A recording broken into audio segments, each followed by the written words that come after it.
Number 3 in a series of lectures on Mattapoisett history. Just let me take a minute to recap what we covered in lecture 2. You may recall that we talked about pirates right out here on Buzzards Bay and Vineyard Sound and Nantucket Sound. And there were pirates that preyed on our coastal shipping, and men with their vessels right here from the harbor in Mattapoisett. We talked about the series of wars that were fought between the British and us. Well, the British and the colonies on the one side and the French up in Canada on the other. There was a series of wars. Queen Anne's War, King George's War, and finally the French and Indian War. And the French and Indian War, the colonists and the British finally defeated the French up in Canada, and the French wouldn't like me to say this, but kicked them out.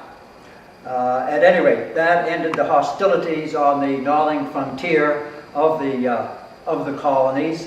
No longer did they have the French, who constantly aggravated the Indians, breathing down their necks. We also talked about Nantucket and the beginnings of the whaling industry out on the island of Nantucket, where the Nantucketers built their watchtowers on the sand dunes and watched for the migrating right whale as he swam by, and they'd row out, harpoon their whale, and bring him back to shore. And then we brought whaling to New Bedford. We settled New Bedford and brought whaling to New Bedford. We also talked about the early shipyards in Mattapoisett, because as the whaling industry began to develop in New Bedford, they needed ships, and so professional shipbuilders from the Boston area, particularly South Shore of Boston, made their way down to our large open harbor here and began to build ships on our waterfront. All right, let's move along now into the heart of talk number 3 here. As I mentioned, with the defeat of the French in the French and Indian War in 1763, it was a period of euphoria. No longer were the French privateers, along with the pirates, out here in our bays and our sounds. Things were looking good. Trade picked up, whaling picked up, but unfortunately that was not to be. The good time did not last too long, because King George of England felt that since England had worked so hard and spent so much money to defeat the French up in Canada, that the colonies should help bear that burden and should help pay the price for the defeat of the French. And so the English began to tax our trade, our ships, our shippers, and our captains with customs duties and stamp acts and townshend acts. You may remember these names back long ago, I'm sure, to your United States history.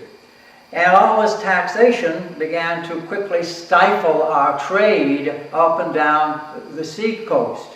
And so, once again, our ships were in port and our shipyards closed. Hostility now between the colonists and England.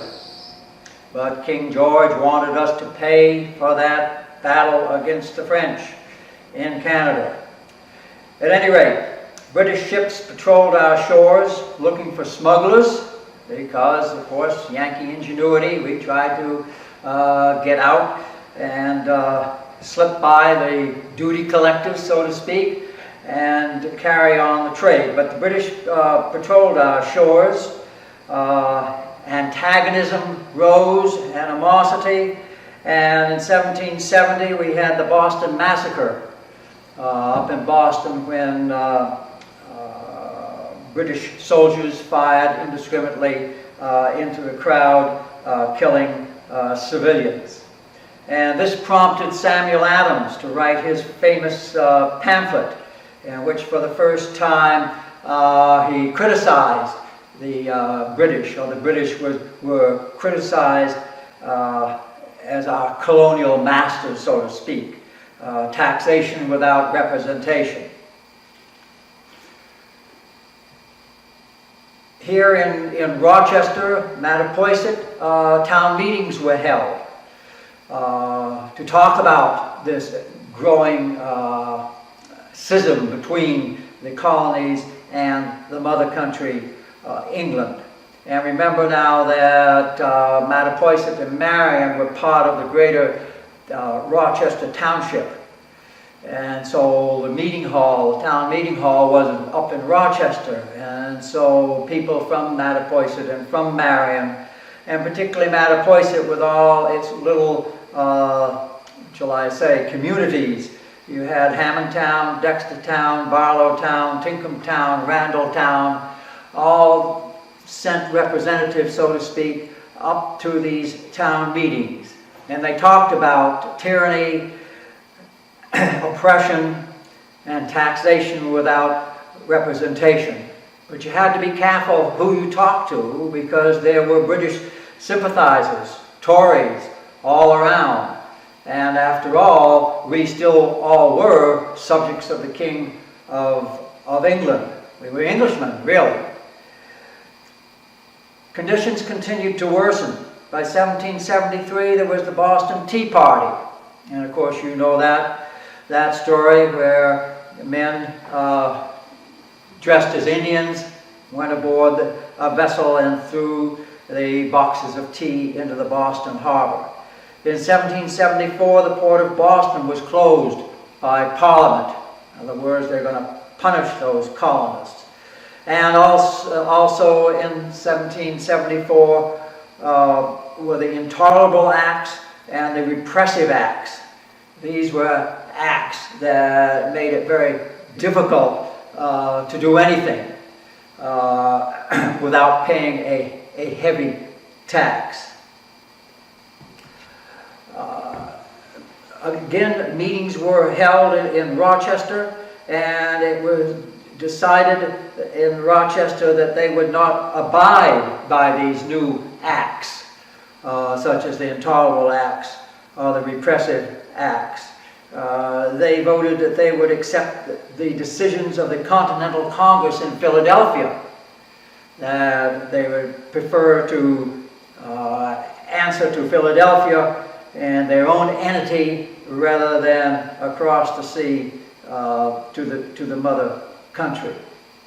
The town meeting up in Rochester also voted to set up an arsenal of powder and shot, and the militia known as the Minutemen in the Rochester, greater Rochester area began to drill. There were about 100 of them.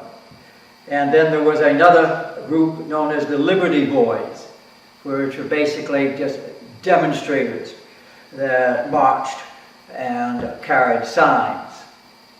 Then came April 19th, 1775, and you up in Lexington and Concord, where actually shots were exchanged between British regulars and colonists on the other side. And of course, Emerson's famous poem, "By the rude bridge that arched the flood, their flag to April's breeze unfurled, here once the embattled farmers stood, and fired the shot heard round the world." And that was the start of our Revolutionary War. And it was the shot heard round the world because England was a world power with colonies that surrounded, encircled the globe from one side to the other. And the phrase you may know, the sun never set on the Union Jack. You know, somewhere it was always daylight where the British owned colonies. Well, the news of the conflict in Lexington was carried by horseback down to Rochester and Hammondtown, Dextertown, Randalltown, Tincomtown. 3 companies of Mattapoisett Minutemen grabbed their arms, their powder, and their shot and hoofed it up to Boston. Of course, that's the way you moved around in those days. any group of people. You walked or you marched. Carpenters, shipbuilders, farmers, blacksmiths, off they went to Boston. Lexington, Concord. There was no real organization at this time of any colonial army. It was the spring of the year, April, May, and so these Minutemen would go up and drill, and there was another battle, the Battle of Bunker Hill, where actually a company of Mattapoisett men fought in the Battle of Bunker Hill. But in between these conflicts, men would return home to their farms and plant, because if you didn't plant, you weren't going to have food in the fall. The British sent ships now into Buzzards Bay and all up and down the coast. The Falcon came into Buzzards Bay and sent raiding parties ashore. They captured vessels. It was a period of extreme unrest and in some ways terror, because you never knew when the British were going to strike. Well, the Revolutionary War dragged on for 6 long years. Actually, it lasted 8 years, but the last 18 months was the negotiation of the peace treaty at the end of the war. Times were very, very difficult and very hard here in Rochester, in Mattapoisett, in Marion, as they were all up and down the eastern seaboard and in all of the 13 colonies, because everybody had depended upon the trade up and down the coastline. And of course that had been stopped. And as I say, the shipyards were idle, the ships were in port, men were off in the colonial army and militia groups, fields were unplanted, unharvested, and so hunger, discontent was rampant all up and down the seaboard. The British were really here in force. The British took 10,000 sheep off the vineyard, for example. The vineyard was used as a great sheep pasture in those days. If you put them out on an island, they couldn't get off. And of course, the British liked their mutton, so they took 10,000 sheep off the vineyard. They took 1,400 sheep off Nashon Island, right across. And of course, that was a food source for the colonists that went to the British aboard their ships and for their men ashore. We wouldn't be completely put down, of course. Our shipyards did build some small, shallow draft vessels that we used around our jagged coastline here in Buzzards Bay for some trading and carrying of goods. And Captain Moses Barlow collected money from a number of townspeople and was able to get his brig and sneak out, hoodwink the patrolling British ships, the blockade, and went to the West Indies, where he loaded up with all kinds of supplies, arms, powder, but more importantly food stock, molasses and sugar and things of that nature. So it was a very, very difficult time. The Continental Congress in 1776 drew up a document known as the Declaration of Independence.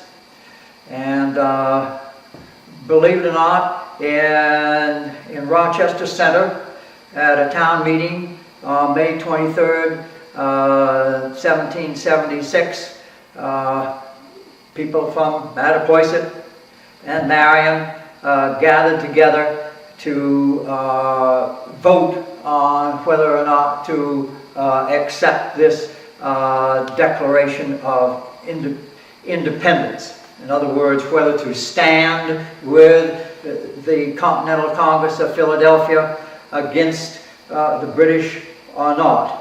And of course, this would be a formal declaration. And it was not really an easy decision to make, because for 160 years we had all been subjects of the crown. We were Englishmen, and we dealt with pounds and shillings, and all our legality came from England. And here we were now, in a sense, a group of rebels standing up to the mother country saying, no more, we want our independence. But of course, we didn't want our independence, and the decision was made. But again, a lot of infighting. The Tories on the one side, the British sympathizers, and the Whigs, the colonists, on the other side.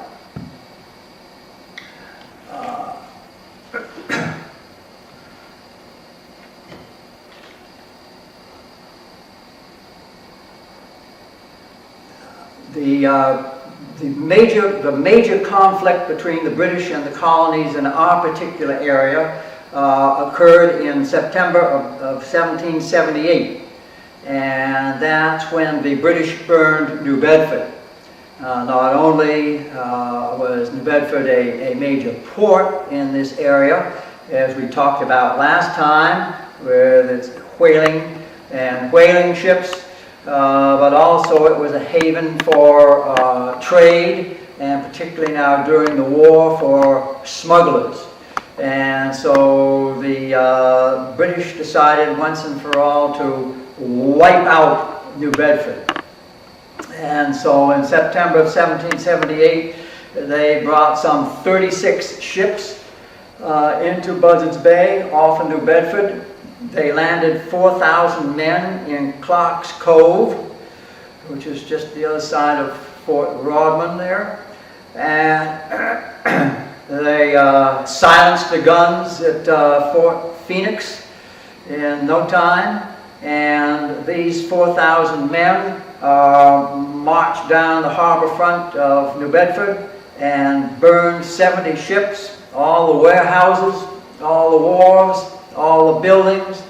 They burned everything that would burn. Of course, the inhabitants took off, as you could in those days, back up into the woods. They marched all the way up to the head of the Acushnet River, crossed over, and down the Fairhaven side, where they did the same thing. Scorched earth, burned everything. From Mattapoisett, you could see the pillars of black smoke. Everybody thought that the 4,000 men would just continue to march along to Mattapoisett with our harbor and our shipyards.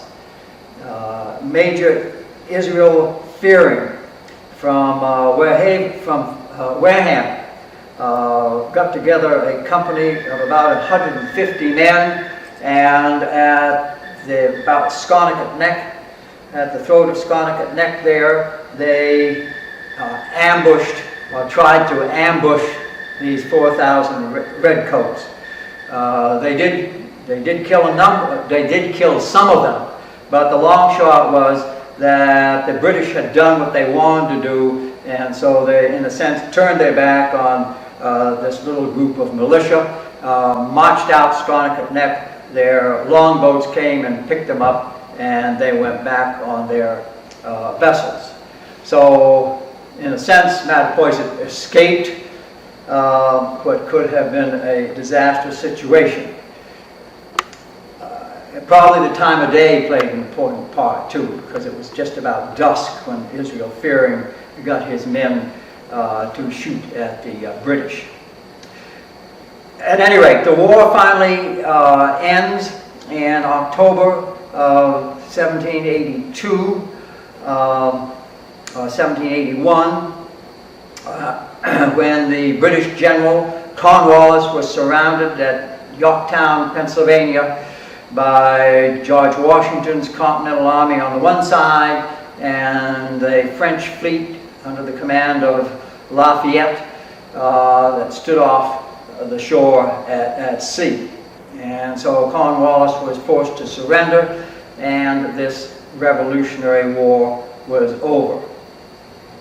But George III now had lost the American colonies, the gem of the empire. The colonies had their freedom, but they had, in a sense, lost a king. They were now citizens of the United States of America. The treaty that finalized and formalized this was the Treaty of Paris, a rather famous document that we don't hear much about today. But there was a great deal of excitement. Men returned. There were celebrations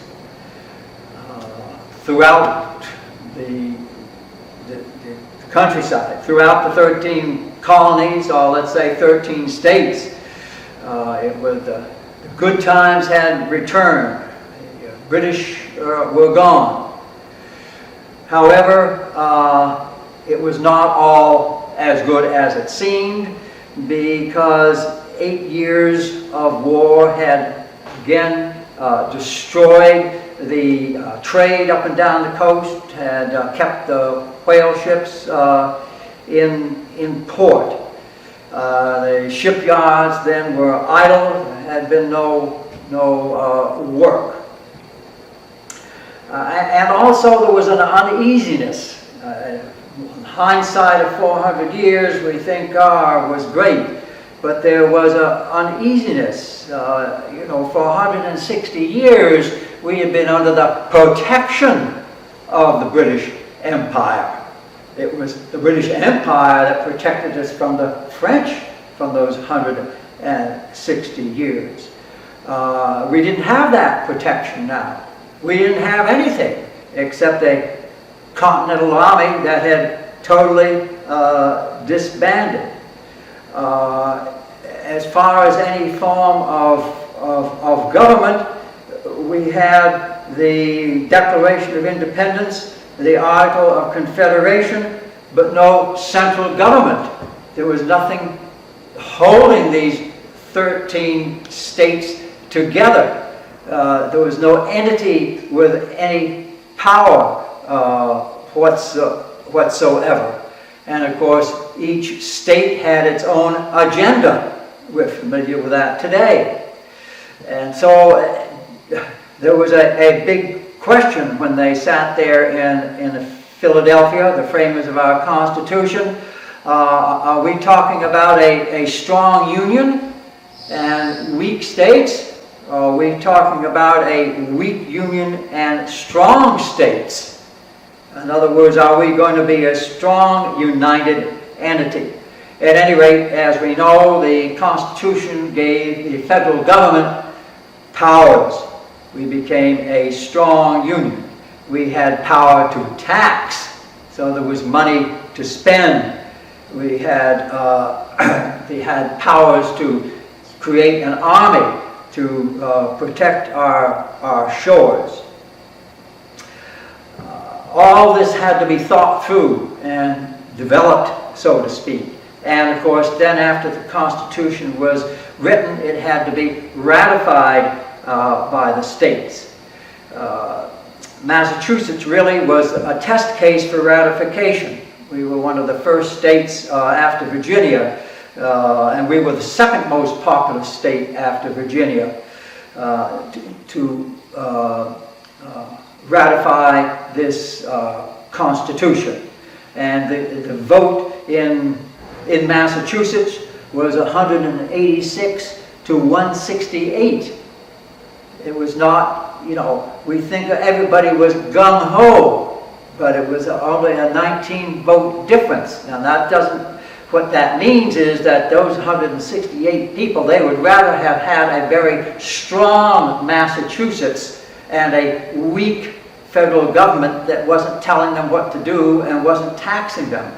But of course that makes for a weak union.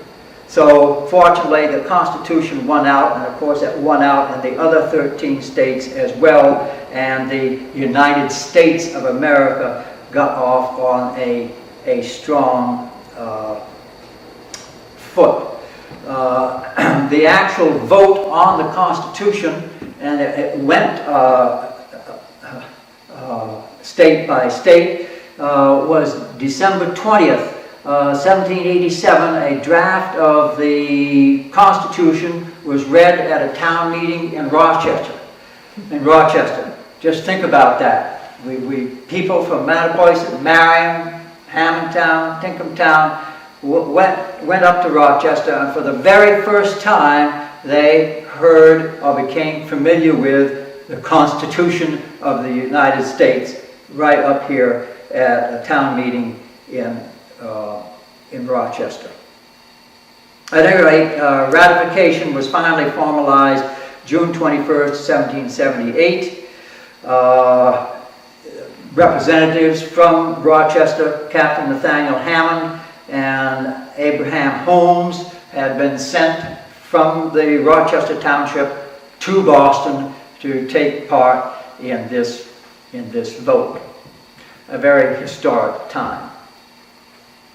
At the time of the ratification of the Constitution and the formation of our Union, the population in the United States was about 4 million. 4 million people, all the way from Georgia up to Maine. In Massachusetts in 1783, we had 478,000 people. I mean, under 500,000 people in the whole state of Massachusetts. Boston had a population of 18,000. New York City, 33,000. Philadelphia, 42,000. Charleston, 10,000. Baltimore, 13,000. I mean, we were small potatoes. And when you think what we had done in breaking with England is quite staggering. I don't know, I've never really seen any figures of what the population was in Rochester or Mattapoisett at this time in 1783 when we became a union, but it could have been more than 1,000 people altogether, 800 to 1,000 people. We do have a record that shows that there were in Rochester, which means Mattapoisett, Marion as well, 10 grist mills for the grinding of grains, 13 sawmills, 3 iron forges. Those aren't blacksmith shops, those are actual iron forges where they took the iron ore out of the lakes up in Lakeland and Rochester. And of course these mills were along the rivers, and we had the majority of them because the Mattapoisett River was certainly more of a river than the Sippacan River flowing in, or the Williantic, for that matter. The center of Mattapoisett was still in Hammondtown. It hadn't moved to the village front yet. However, there was quite a bit of activity now on our waterfront. As I had mentioned before, the shipyards had started to come into being, and they reappeared now back into business of building ships as trade and whaling got underway. New roads were laid out. As a matter of fact, the road up on North Street was laid out from Pine Island Way, or what's now called Park Street, by the water tower there, up through to the Crystal Spring Road. And if you wanted to get to Rochester before that, and you were here in the village, you had to go down to Hammondtown and up around River Road and Crystal Spring Road and on up to Rochester that way. So they laid out and they built a road there. And as I mentioned, trade and whaling and shipbuilding were resuming. There was a real market for whale oil, as I again mentioned in my last lecture. Whale oil was a superior lamp fuel, and it was sought the world over, particularly in the affluent cities, for the lamps, so that people could have light in their homes and not have to burn smelly vegetable oil or animal fat. So it was a desirable commodity.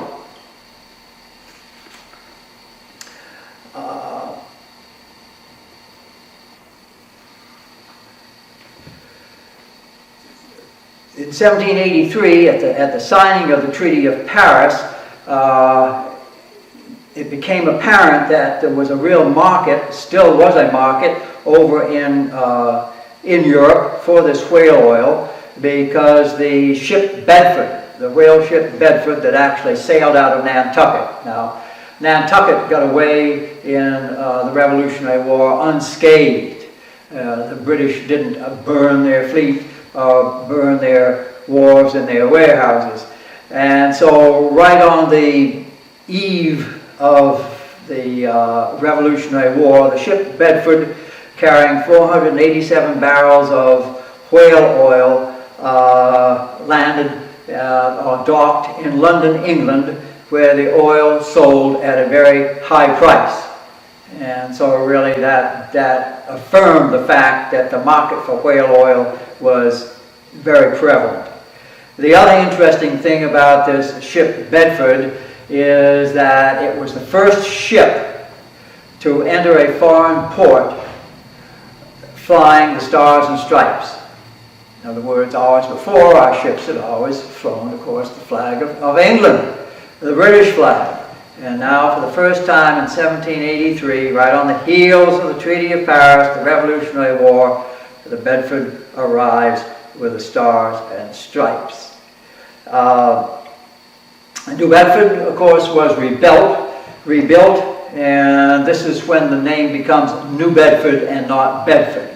As we talked about last time, the city was named Bedford after the Dukes of Bedford in England, and was known as Bedford until the Revolutionary War. Following the Revolutionary War, when it was rebuilt, it was named New Bedford. And this was a good thing too, because as we know, there's another Bedford up outside on the west side of Boston. And so New Bedford became New Bedford and has been New Bedford ever since. The other interesting thing at this point, as far as the whaling industry, and that's where we're going to be taking off now, is that by the time 1800 rolls along here now, if you want whales, particularly sperm whales, you have to go to the Pacific Ocean, down around Cape Horn and out here in the Pacific. And the reason for that is that 400 years of whaling by the Spanish and the Dutch and the British and the French had pretty well whaled out the Atlantic as well as the colonists here. And so if you really wanted whales in abundance, you had to go down around the Horn. And so we find in 1790, the British whaler Amelia was the first ship the first whaler to round the Horn and returned 2 years later with a cargo of sperm oil. It was captained by Captain James Shield. Also in 1788, we have the first United States ship, or American ship, to circumvent the globe, to sail all the way around the globe from Boston to Boston, if you want. And this was the Columbia. Columbia was a ship that was 83 feet long, captained by John Kendrick of Wareham. They had an escort vessel that went along with them, a much smaller vessel, only a 60-foot sloop. Unfortunately, the 60-foot sloop, who was captained by Robert Gray of Tiverton, Rhode Island, was lost off of Cape Horn. They saw her one morning in the fog and never saw her again. At any rate, the Columbia, under Captain Kendrick, had left Boston with a cargo of metal objects, right? And we're talking about hammers, chisels, screwdrivers, small commodities. And he was taking them, they went down around the Horn and up here to the Pacific Northwest, where the Indians up here were crazy to get any kind of metal objects, knives, tools, anything of this nature. And to pay for these objects, furs. And so the Columbia loaded up with furs, seal pelts, and they went from there to China, Canton. And in China, they traded these seal pelts, which the Chinese would die for tea and silk. And so then they left with their new cargo and threaded their way back around to Boston. And this really was the beginning of what was called the China trade in the first half of the 1800s, first half of that century. And that's what the ships did. They took some kind of metal hardware up to the people here in the Northwest, got their pelts, and went to Canton, to China, and then back to the United States. And the Columbia was the first American ship to do that. In 1791, the first New Bedford ship around the Horn was the Beaver, the whale ship Beaver. In 1793, the Rebecca of New Bedford was the first whale ship to round the Horn and return with a cargo of sperm oil.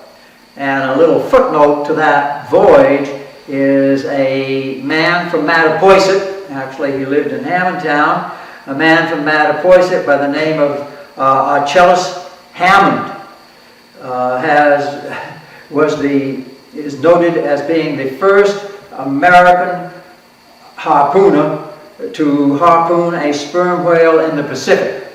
In other words, the first American whaleman to harpoon a sperm whale in the Pacific Ocean.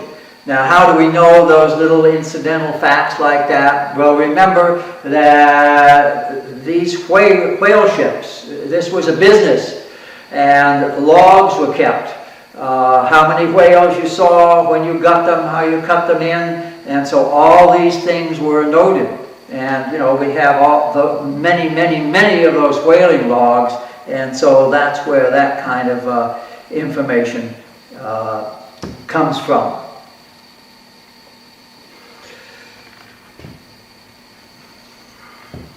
Now, with the opening of the Pacific as a whaling ground, whaling voyages now lengthen out to 3 and 4 years, sometimes 5 years, because it took a while to get down around the Horn and up into the Pacific. And of course, they went all the way across the Pacific, South Sea Islands, filled up with whale oil, and then back to New Bedford. And so the standard whale ship came into being. And the size, the standard whale ship was anywhere from 110 to 120 feet long. It was 23 to 26 feet in beam width, and it drew anywhere from 13 to 14, 15 feet of water, depending on how much of a cargo it had in it. It took a crew of about 36 to 38 men to sail these vessels and to get the whales and harpoon the whales. At any rate, these whale ships now were in great demand, particularly in New Bedford, also in Nantucket, and also up and down the seaboard. We didn't have a total monopoly on whaling. They whaled, as we know, out of Long Island Sound, Mystic in New London, and they whaled some even out of Portsmouth and ports in Maine as well. But basically the hub of whaling was right here in Massachusetts, south of the Cape. They didn't whale too much out of Boston. Boston was trade. Boston was clipper ships and vessels of that nature. So to build these ships now that were in demand, more and more men flocked here, families if you want, flocked to Mattapoisett to work in the shipyards. And overnight, in a few short years, our village on the waterfront really came into being. We had 8 shipyards building on the waterfront. The houses began to appear along the waterfront and up our side streets, so to speak. North Street, Mechanic Street, Barstow Street, Cannon Street, Pearl Street, Main Street, and of course, as we know, many of those houses are right there today. All kinds of support shops to support the shipbuilding industry sprang up as well. There were blacksmith shops, spar shops, masts, sail lofts, rope walks where they made the rope. As a matter of fact, right next door here on the corner was a rope walk.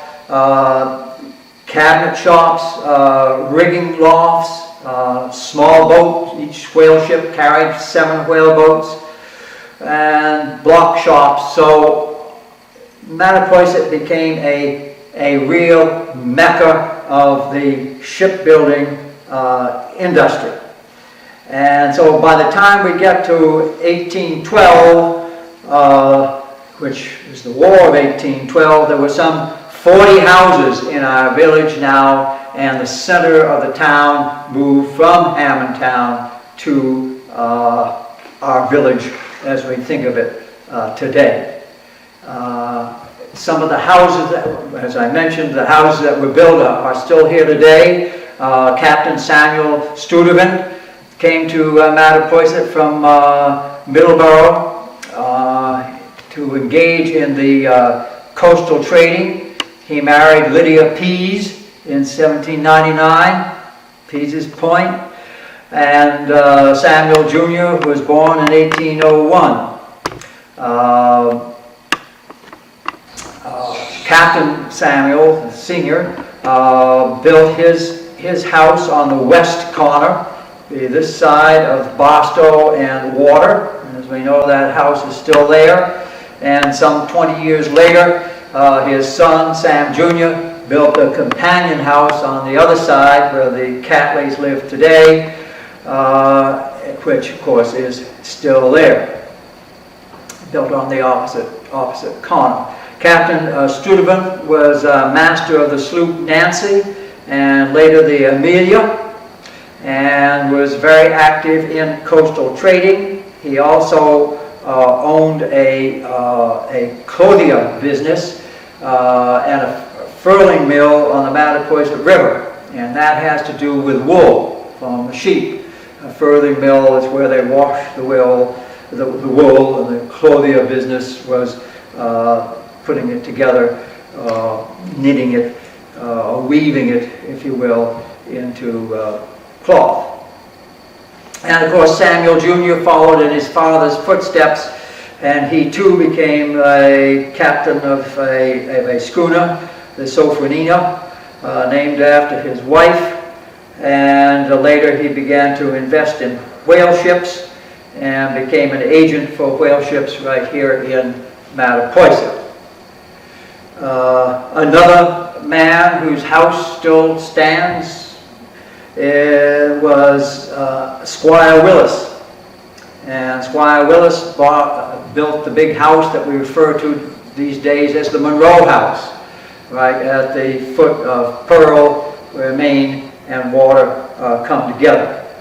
The house was built in 1809. And he was a ship owner and an agent, ran a string of whale ships, quite well-to-do.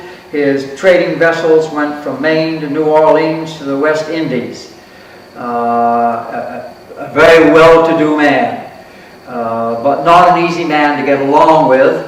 As a matter of fact, Pearl Street used to be known as Willis Street, named after him, but he upset the town fathers, and so they changed the name from Willis Street to Pearl Street. At any rate, these are just a couple of names of people who built their houses on the waterfront that are still there. We could name a lot more. But all of this growth now in business comes to a screeching halt again because of England. Just like before, the British were upset. George III was very upset that he'd lost the colonies, and he began to put pressure on the colonies. And at the same time, Europe was involved in a major war with the French, Napoleon. Napoleon was trying to take over the continent, and he wanted to break the British back, and so the French were trying to blockade the British and would apprehend any neutral ships that were going to British ports. As a matter of fact, the French apprehended one of our ships, the brig Nancy, that was captained by Nathaniel Briggs of Hammondtown. It was captured in 1810 off of Norway and forced to dock in Norway, and spent almost 2 years there before the crew was released, the ship was released. And we have a detailed account of that because Seth Barlow was a member of the crew, and he kept a diary. And Seth Barlow was David Jenney's triple great-grandfather. Many of us know who David Jenney is, lives here in town. At any rate, that diary still exists. It was given to the Dartmouth Historical Society, and so it is over at the Whaling Museum. Unfortunately, we don't have it, but I don't think the Mattapoisett Historical Society had been started or founded at the time that this was given. Now, this goes from bad to worse here, because now the British were upset that the French were stopping trading vessels coming to their ports. And so what the British did was to do the same thing now. Any neutral company was trying to trade with France, they'd apprehend the vessels. So that left the poor United States merchantmen in the lurch. If they tried to trade with the British, the French got them. If they tried to trade with the French, the British, tried.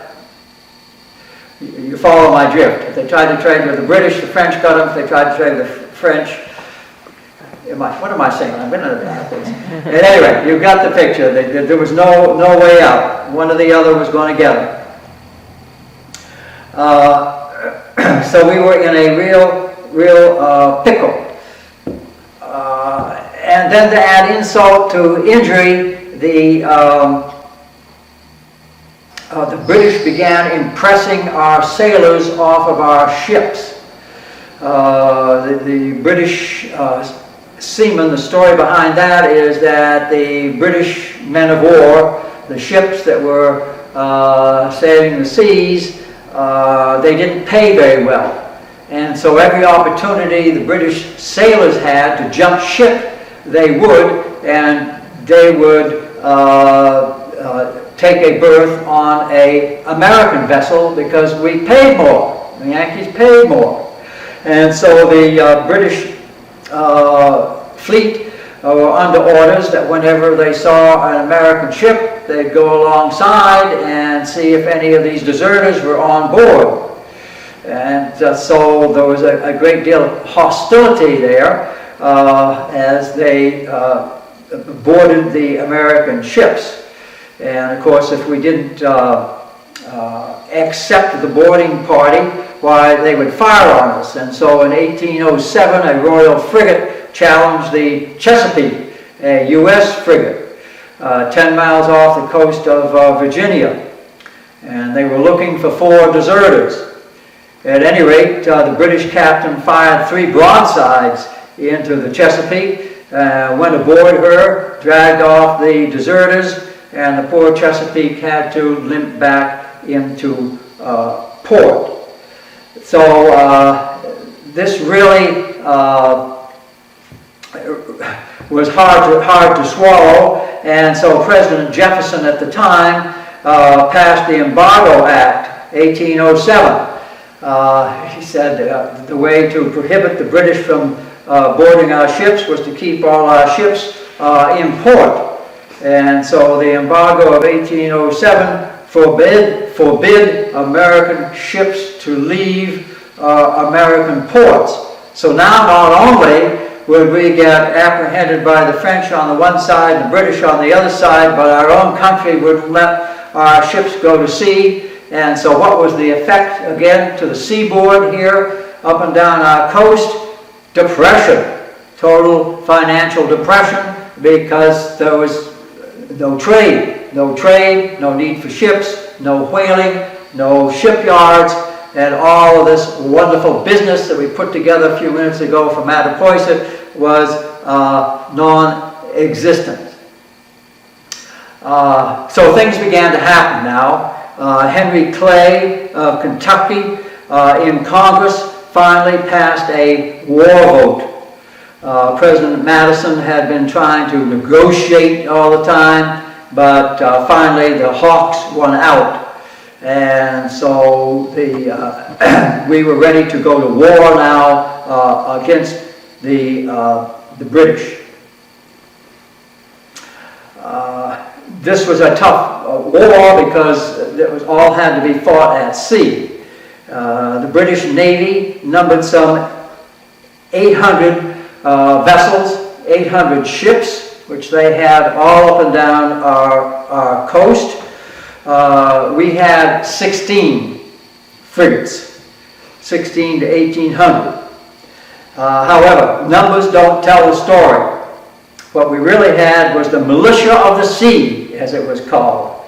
And the militia of the sea was made up of 500 American privateers, small vessels, but very fast vessels that could outmaneuver the large vessels and dodge their cannonballs, so to speak, their broadsides.